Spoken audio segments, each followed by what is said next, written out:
हमारे साथ स्टूडियो में मौजूद हैं एंकर पर्सन तज्ज़ियाकार डॉक्टर मारिया जुल्फ़िकार, जबकि हमें ज्वाइन किया है वफाकी वज़ीर बराए science and technology Fawad Chaudhry साहब ने। आप दोनों गेस्ट का बेहद शुक्रिया। फवाद चौधरी साहब, 31 जनवरी आ गई है, जाने भी वाली है, इस्तीफे कब दे रहे हैं?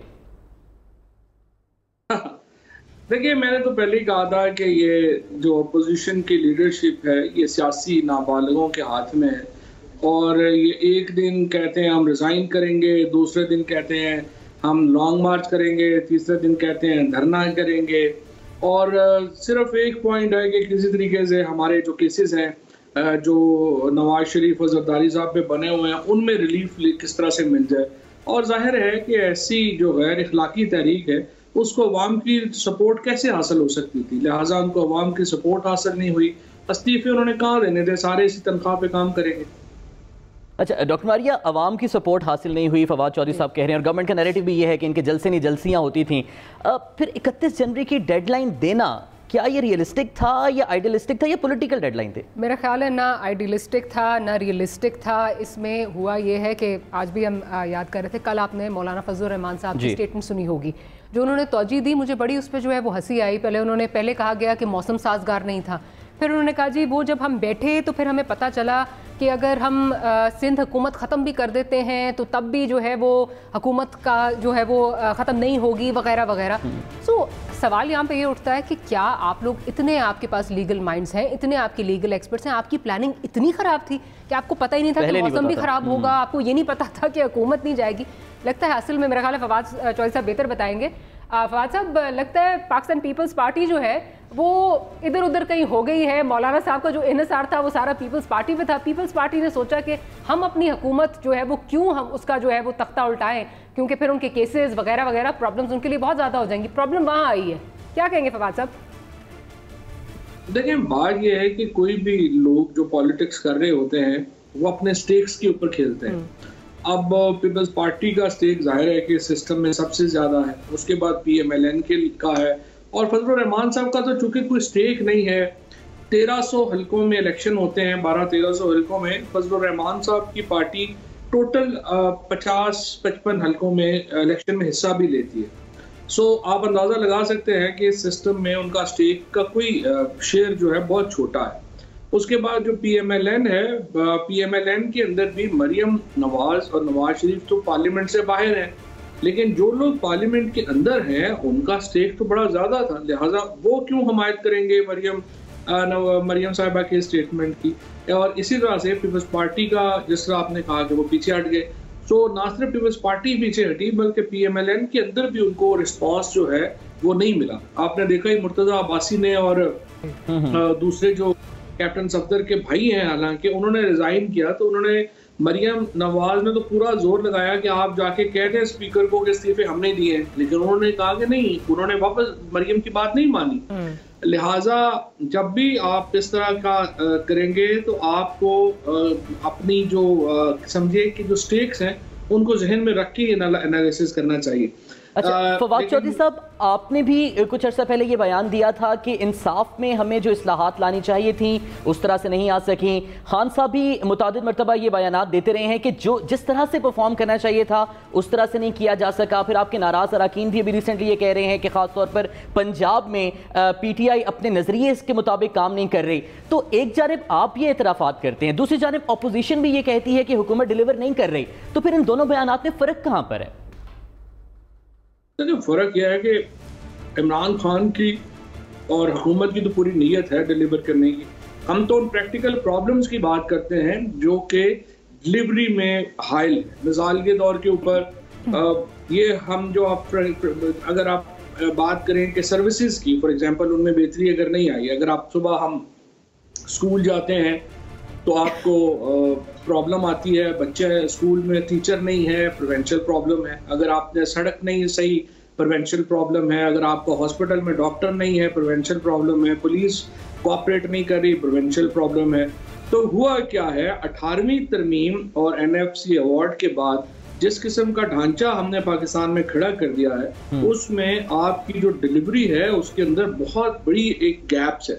अभी भी आपने देखा कि जब वीट का क्राइसिस आया तो क्यों आया, इसलिए आया कि सिंध हुकूमत ने बावजूद वफाकी हुकूमत की कई जो यादाश्तें थी उनके बावजूद पहले गंदम नहीं खरीदी और फिर वक्त पर रिलीज नहीं की। लिहाजा अब भी इस वक्त भी कराची में जो कीमत है वीट की, आटे की कीमत जो है वो बाकी इवन केपी और पंजाब से भी ज़्यादा है। और उसकी वजह यह है कि आपका जो सूबा है उसका जो फ्रेमवर्क में, और आपने देखा ही है कि जो सिंध के चीफ मिनिस्टर है उन्होंने कहा मैं तो प्राइम मिनिस्टर को जवाब दे ही नहीं हूँ। तो आपकी फेडरेशन का क्या हाल है इस वक्त? अगर इसका मतलब ये है कि आपको कॉन्स्टिट्यूशनल और आपको लीगल फ्रेमवर्क जो है उसमें बेपनाह खामियां हैं जो आप इसकी मौजूदगी में डिलीवरी में बहुत प्रॉब्लम रहेगी। अच्छा, फवाद चौधरी साहब हमारे साथ ही रहेगा। यहाँ पर रहनुमा पीपल्स पार्टी नबील गबोल साहब ने भी ज्वाइन किया है, उनसे भी हम को आगे बढ़ाएंगे। बहुत बहुत शुक्रिया नबील गबोल साहब वक्त देने के लिए। सर, 31 जनवरी तो गुजर चुकी है और ज़ाहिर है हुकूमत ने इस्तीफे नहीं दिए और अब पीपल्स पार्टी की जानिब से कुछ अरसे से तहरीक अदम एतमाद की तजवीज़ सामने आ रही है। अब सर, जब पीपल्स पार्टी खुद ये कहती है कि ये वज़ीर आज़म आइनी नहीं हैं, सिलेक्टेड हैं, पीपल्स पार्टी के जो चेयरमैन हैं बिलावल भुट्टो साहब ये कहते हैं, तो तहरीक अदम एतमाद तो आइनी वज़ीर आज़म को हटाने का आइनी तरीका है। तो अगर आप तहरीक अदम एतमाद लेकर आते हैं तो इसका मतलब ये नहीं है कि आप मान रहे हैं कि ये वज़ीर आज़म आइनी है इसलिए वो आइनी तरीका इख्तियार कर रहे हैं आप। बड़ा अजीब सवाल है आपका, और मैं समझता हूँ कि देखिए, एक तो सबसे पहले मैं ये बताना चाहता हूँ कि हमने कभी नहीं कहा कि 31 जनवरी तक हम इस्तीफ़ा दे देंगे। हमने कहा था 31 जनवरी तक जो है इस्तीफ़ा लेंगे और उसके बाद का लाएमल जो है हम बताएंगे कि तहरीक जो है हमारा लॉन्ग मार्च जो है हमारा कब शुरू होगा। और वो 4 तारीख को पीडीएम का बड़ा अहम इजलास है और उस अहम इजलास के अंदर ये सारे जो है चीज़ें तय हो जाएंगी। जहाँ तक आपने जो सवाल किया तहरीक अदम एतमाद का, देखें पीपल्स पार्टी, मुस्लिम लीग नून और मौलाना फजल रहमान के 3 अलग अलग जमातें हैं और ज़ाहिर है अलग अलग राय भी होंगे। उनकी कुछ और राय थी शुरू से मौलाना फजल रहमान और पीएमएल नून के कि हम पहले इस्तीफ़ा दें। पीपल्स पार्टी की राय ये थी कि हम पहले इस्तीफ़ा ना दें, हम पहले तहरीक चलाएं और आखिरी रिजॉर्ट जो होगा वो इस्तीफ़ा होगा, ठीक है, कौमी असम्बली से और सूबाई असम्बली से। अब जब हम समझते हैं कि तहरीक अदम एतमाद की आपने बात की, तो हम सेनेट का इलेक्शन भी लड़ रहे हैं क्योंकि हम उनको ओपन फील्ड रखना नहीं चाहते। हम इसलिए सेनेट का इलेक्शन लड़ना चाहते हैं और हम बिलीव करते हैं, हम आज भी ये बिलीव रखते हैं कि हम सेनेट के इलेक्शन में पीटीआई से ज़्यादा सेनेट की सीटें उठाएंगे, सेनेट हम इनको लेने नहीं देंगे। इस वजह से हम सेनेट का इलेक्शन भी लड़ रहे हैं और उसके बाद जो है ये तहरीक चलेगी। और मैं समझता हूँ कि जिस तरह जरदारी साहब ने कहा कि इस सब तहरीक की ज़रूरत ही नहीं पड़ेगी, ये हुकूमत अपने वज़न से ख़ुद गिर जाएगी। तो अब आने वाले वक्त में आपको पता चलेगा कि 4 तारीख को बड़ा इंपॉर्टेंट मीटिंग है पीडीएम का और उसमें ये फैसला होने जा रहा है। अदम एतमाद की तहरीक भी ज़ेर बहस आएगी अगर पीडीएम समझती है और मौलाना फजल रहमान साहब और दूसरी जमातें ये समझते हैं। तो हमारी तैयारी है, हमारा होमवर्क तैयार है। हम समझते हैं कि हम कल चाहें तो कल वोट ऑफ नो कॉन्फिडेंस भी हम डाल सकते हैं। जी अच्छा, एहसन इकबाल साहब ने भी हमें ज्वाइन किया, बहुत बहुत शुक्रिया एहसन साहब वक्त देने के लिए। सर, नबील गबोल साहब की गुफ्तगू भी आपने मुलाहिजा की है। ठीक है, जब मुख्तलिफ पार्टीज होती हैं तो उनमें इख्तिलाफ राय तो यकीनन एक फितरी अमल है भी, लेकिन पीडीएम के अंदर हम ये देखते हैं कि जो पीपल्स पार्टी की राय होती है उसे पहले पीपल्स पार्टी के रहनुमा प्रेस कॉन्फ्रेंस में अवाम तक पहुंचा देते हैं, फिर जब पीडीएम का सरबराही इजलास होता है तो पता चलता है कि पीपल्स पार्टी ने नून लीग और जेयूआई को कन्विंस कर लिया है। सेनेट इंतखाबात पर भी ये हुआ, इस्तीफे अभी ना देने पर भी ये हुआ। तो सर, तहरीक अदम एतमाद पर भी क्या नून लीग रजामंद हो जाएगी, क्योंकि आपको रिजर्वेशंस हैं नंबर गेम को लेकर? तमाम जमातें अपनी तजावीज़ पेश करती हैं और फिर एक खुली डिबेट होती है और फिर इत्तफाक के राय से फैसला किया जाता है। ये शायद कहना मुनासिब नहीं है कि मुस्लिम लीग नून सेनेट इंतखाबात की हामी नहीं थी और हमें किसी ने कन्विंस किया है। हम भी पाकिस्तान की एक बड़ी सियासी जमात हैं, हम भी सियासी सूझबूझ रखते हैं। हमें भी पता था कि अगर सेनेट के इंतखाबात को खाली छोड़ा जाएगा तो हुक्मरान इत्तेहाद उसमें 2/3 अक्सरियत लेके आइन के अंदर अपनी मनमानी तरामीम लेकर आ सकता है। तो लिहाजा जो सेनेट इंतखाबात में हिस्सा लेना है और उसके लिए फिर ज़िमनी इलेक्शन जिसमें कि सूबाई असम्बली के नशिस्तों के ज़रिए आप सेनेट में कामयाब होते हैं, उनमें हिस्सा लेना ज़रूरी है। तो ये पीपल्स पार्टी की भी अगर राय किया जाए तो मुस्लिम लीग नून की अपनी राय भी यही थी कि ये लिया जाए। तो हमें किसी ने इस पे कन्विंस नहीं किया। हम खुद अपनी सियासी सोच रखते हैं। जहाँ तक अदम एतमाद का ताल्लुक है, हम अगले सरबराही इजलास में यकीनन बहुत दिलचस्पी के साथ जानना चाहेंगे कि अगर पीपल्स पार्टी समझती है कि तहरीक अदम एतमाद कामयाब हो सकती है तो उसके पास कौन से नंबर्स हैं, क्योंकि तहरीक अदम एतमाद नंबर्स के बगैर कामयाब नहीं हो सकती। इस वक्त जब तक कि काफ लीग और MQM हुक्मरान इत्तेहाद का दिली तौर पे, मैं फिर जोर दे के कहूँगा, दिली तौर पे साथ नहीं छोड़ते हैं और ये गारंटी नहीं होती कि वो सब जमातें जो आज नाराज़गी का इजहार कर रही हैं वो तहरीक अदम एतमाद में वोट भी करेंगी, तो उसका एक नुकसान ये हो सकता है कि अगर ये हुकूमत तहरीक अदम एतमाद बचा जाए तो वो फिर एक असाबी तौर पे, नफसियाती तौर पे अपने आप को मजबूत करने की कोशिश करेगी। इसीलिए हमारे नज़दीक इस असेंबली के अंदर तहरीक अदम एतमाद फिल वक्त कोई काबिल अमल ऑप्शन नहीं है। पार्टीज़ को सबको सेनेट इंतखाबात के बाद यकसुई के साथ लॉन्ग मार्च में शिरकत करनी चाहिए और फिर अगर अपोजिशन की तमाम जमातें मिलकर इस्तीफा देंगी तो फिर उनकी इतनी बड़ी तादाद है कि ये हुकूमत ज़िमनी इलेक्शन नहीं करा सकती, फिर आम इंतखाब ही होगा। लेकिन जैसे मैंने कहा कि 4 तारीख को एक अहम इजलास होता है, उसमें तमाम जमातें अपनी अपनी तजावीज़ पेश करेंगी और PDM की क़यादत जो भी काबिल अमल सूरत हाल है या जो ज़्यादा काबिल अमल तजवीज़ है उसके ऊपर फिर इत्तेफाक। ठीक है फवाद चौधरी साहब, अपोजिशन तो अभी भी पुरएतमाद है। एक तो अब तो उन्हें यह भी एतमाद है कि वो सेनेट में आपको अक्सरियत भी नहीं लेने देंगे। एक तो ये आपके लिए एक कंसर्न वाली बात आज सामने आ गई। फिर ये कि वो तो कहते हैं ज़िमनी इलेक्शंस नहीं, आम इंतखाबात ही होंगे, यानी 2020 छोड़ें, शायद 2021 आम इंतखाबात का साल हो जाए।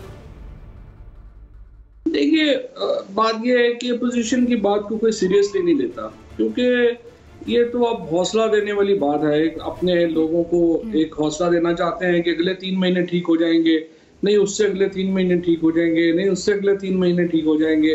तो असल में लोग ज़्यादातर अपोजिशन की तहरीक से ना कोई हमदर्दी रखते हैं, ना ही उनका कोई इनके मुतालिक कोई खुशफहमी है कि ये को डिलीवर कर सकते हैं।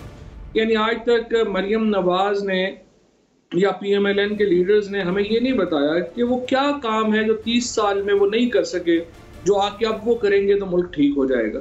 जाहिर है कि इतनी दफ़ा ये हुकूमतों में आ चुके हैं, इतनी दफ़ा हुकूमतों में रह चुके हैं कि लोगों को इनके मुतालिक कोई खुशफहमी नहीं है। हाँ, गिले शिकवे हो सकते हैं, PTI की हुकूमत से भी गिले शिकवे हो सकते हैं, फलाना काम था फलाना उस तरह से नहीं हो सका, लेकिन अब भी लोगों को उम्मीदें इमरान खान से ही जुड़ी हुई हैं और उम्मीदों का मरकज़ जो है पाकिस्तान का वो इमरान खान ही है। लिहाजा इनकी बातें अपने आप को हौसला देने के लिए तो सही है, इससे ज़्यादा इसकी कोई हैसियत नहीं है और ना ही ये कुछ कर पाएंगे।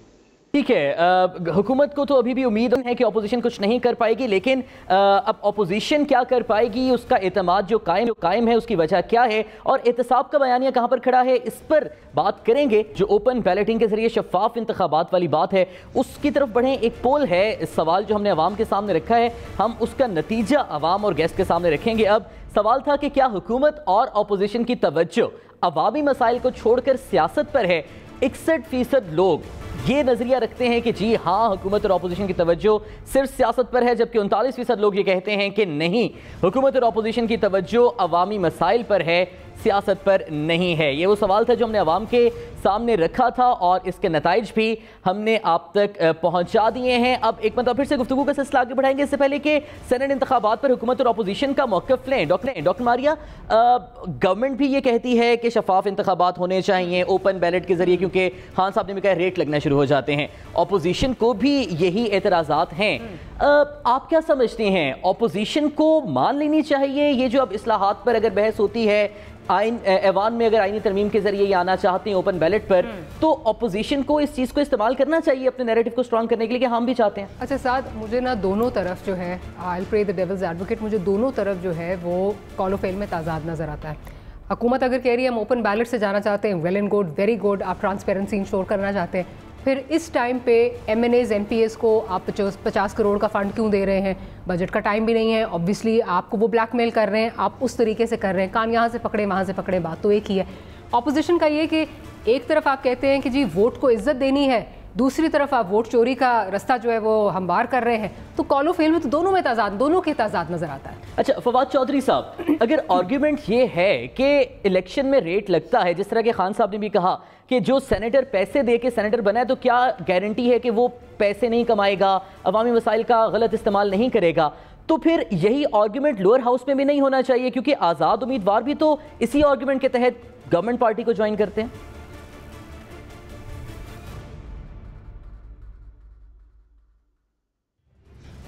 फवाद चौधरी साहब, आपका माइक शायद ऑन नहीं है, आपकी आवाज में।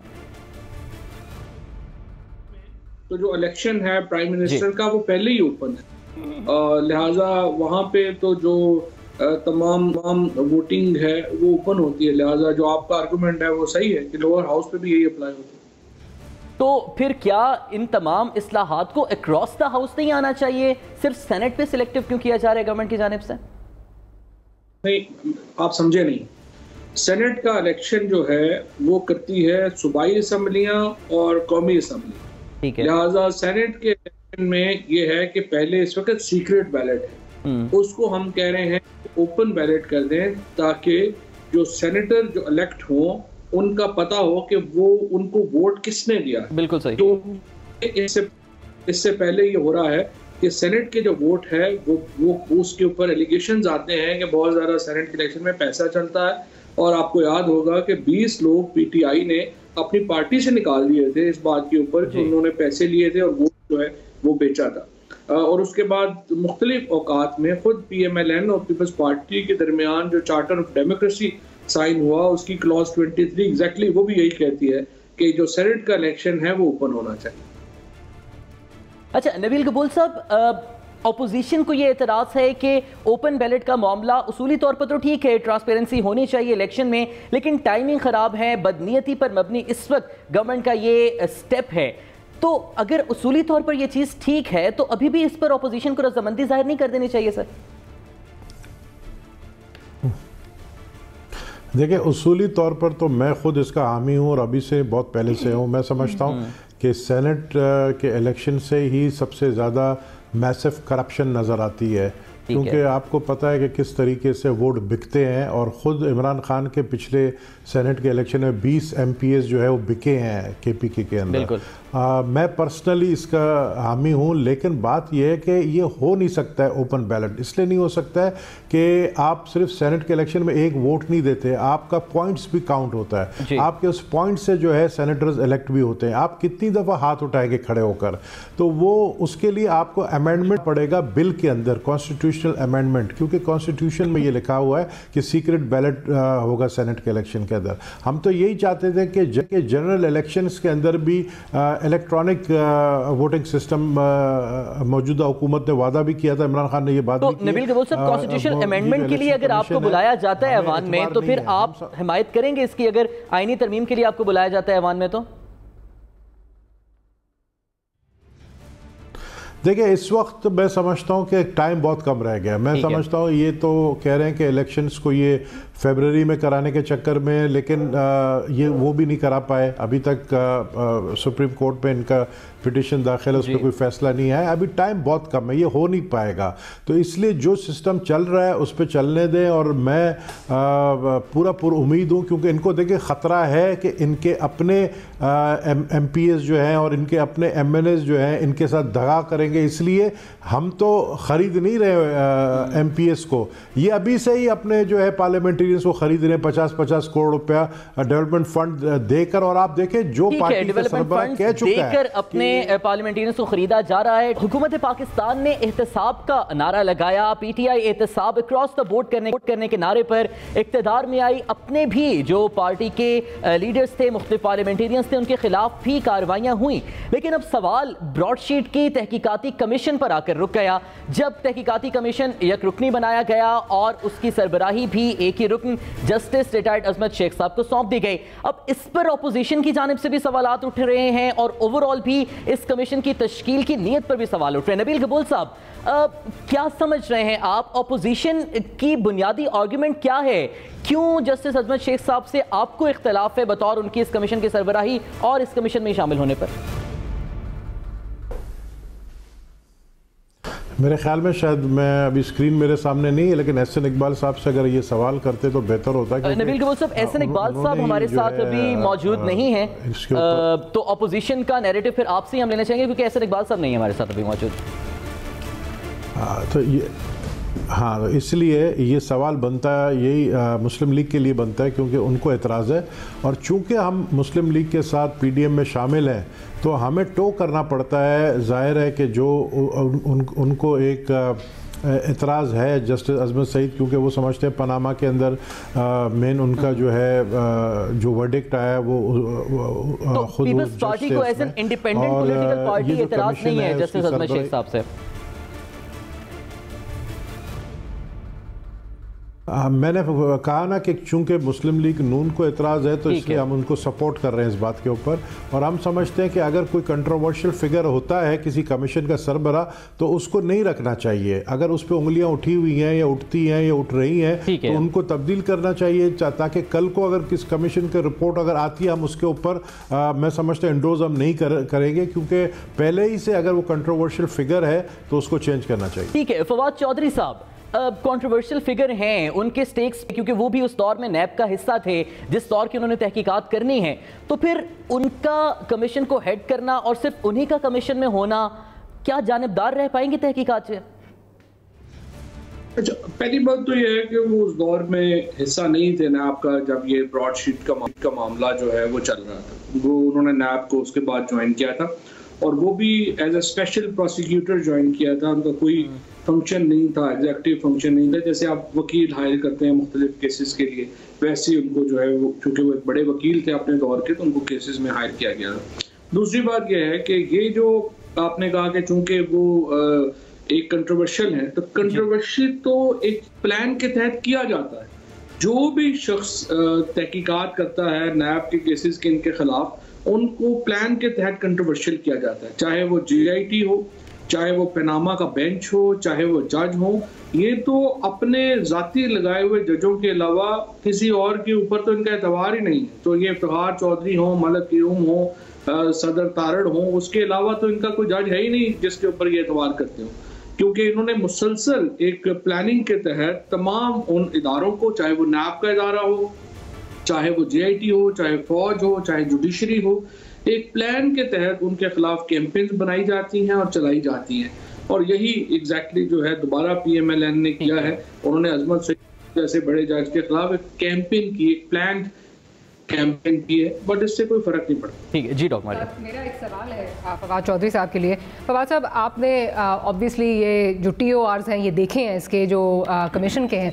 अब नंबर 1 और 2 जो हैं वो दोनों अगर आप देखें, सिलेक्शन की बात हो रही है कि किस तरह ब्रॉडशीट को सिलेक्ट किया गया या अग्रीमेंट्स ब्रॉडशीट के साथ किस तरह किए गए, उसमें अब जिन साहब ने अग्रीमेंट्स किए वो तो इस दुनिया में है ही नहीं, वो हयात ही नहीं है।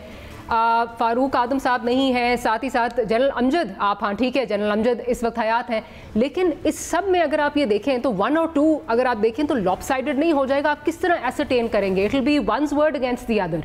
फिर उसके बाद अगर आप देखें जो 3 और 4 जो आपका है इसमें, वो कैटेगोरिकली बात करता है कि जी पेमेंट्स किस तरह की गई, क्या मोरक़ात थे जिसकी वजह से पेमेंट्स की गई।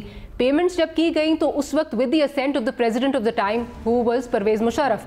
क्या परवेज़ मुशर्रफ साहब इस पूरे डोमेन में आएंगे? क्या उनको उनसे तहकीकात होगी, वो इसमें शामिल होंगे? ये कुछ इंपॉर्टेंट सवाल हैं जो मैं चाहती हूँ कि इसका अगर आप जवाब देना चाहें।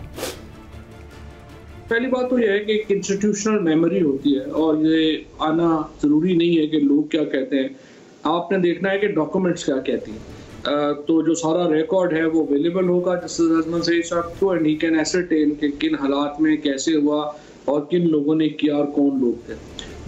दूसरी बात यह है कि जो पेमेंट्स हुई हैं वो पीपल्स पार्टी के दौर में हुई हैं और मुशर्रफ साहब के दौर में तो नहीं हुई हैं। और जो आर्बिट्रेशन एज प्रेसिडेंट मुशर्रफ साहब के सिग्नेचर से उनका असेंट था, नॉट जरदारी साहब। मुआहिदा उनके दौर में हुआ था। नहीं, मुआहिदा नहीं, जो assent of the president, Fawad sahab assent of the president उस वक्त परवेज़ मुशर्रफ साहब थे।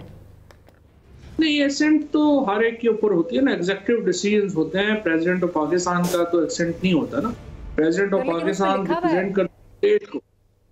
लेकिन मारिया, मैं थोड़ा आपको जरा फिलोसफी भी आप समझ लें ना, जो मलका बरतानिया जो है, हर हुक्म जो है बरतानिया का वो मलका के नाम पे जारी होता है। बट मलका से मुराद होती है जो एग्जीक्यूटिव अथॉरिटी है वो फंक्शन कर रही होती है। इसी तरह से पाकिस्तान में हर हुक्मनामे के ऊपर और हर रियासत काम सदर के नाम के ऊपर करती है, लेकिन वो एग्जीक्यूटिव अथॉरिटी जो है वो फंक्शन कर रही होती है। लिहाजा ये सारे मामला जो है ये ना सिर्फ ये कि लोग अवेलेबल हैं बल्कि रिकॉर्ड अवेलेबल है। तो इंशाल्लाह आप देखेंगे कि इसके ऊपर उन लोगों में अगेन मेरा भी फिर यही सवाल है, लोग जो है अवेलेबल उसमें परवेज मुशर्रफ साहब भी हैं, तो क्या वो होंगे, आप समझते हैं तफ्तीश में शामिल होंगे या इस पूरी इन्वेस्टिगेशन उनसे भी होगी? अगर मुझे नहीं पता, आपको लगता है अगर कि परवेज मुशर्रफ साहब ने कोई मुआहदे में रोल अदा किया है तो यकीनन उनसे भी पूछा जा सकता है। वैसे अगर आपको शौक है उनसे मुलाकात का तो वो चले तो भाई चलेगी। सर वो तो मेरा ख्याल है मुलाकात तो हम किसी वक्त भी जाके कर सकते हैं, सिर्फ मेरा ख्याल है बात हो रही है कि अगर बाकियों को शामिल इसमें किया जा रहा है, एक इदारा वो चला रहे थे, वो इसको स्पेयर हेड एक तरह से कर रहे थे, बिकॉज उन्होंने टेक ओवर नहीं सर गुजारिश टेक ओवर ही उन्होंने इस बेसिस पे किया था। Sir agreed, but he took over on the basis of corruption. तो उस कॉन्टेक्स्ट में कह रही हूँ मैं, इदारा उन्होंने बनाया, he used to take ownership of it, उस कॉन्टेक्स्ट में बात हो रही है। सारा तो खैर पहले नवाज शरीफ साहब ने बनाया था और नहीं सर वो तो एहतसाब ब्यूरो था ना। ठीक है, यहाँ पर मिलना होगा तो मैं आपसे रिक्वेस्ट करूंगी, जाना है और आने वाले दिनों में यकीनन ये बात सामने आ जाएगी कि फवाद चौधरी साहब समेत जो हुकूमत का बयानिया है कि इस सारे मामले की शफाफ तहकीकात होंगी या नहीं होंगी, ये तो आने वाला वक्त बताएगा।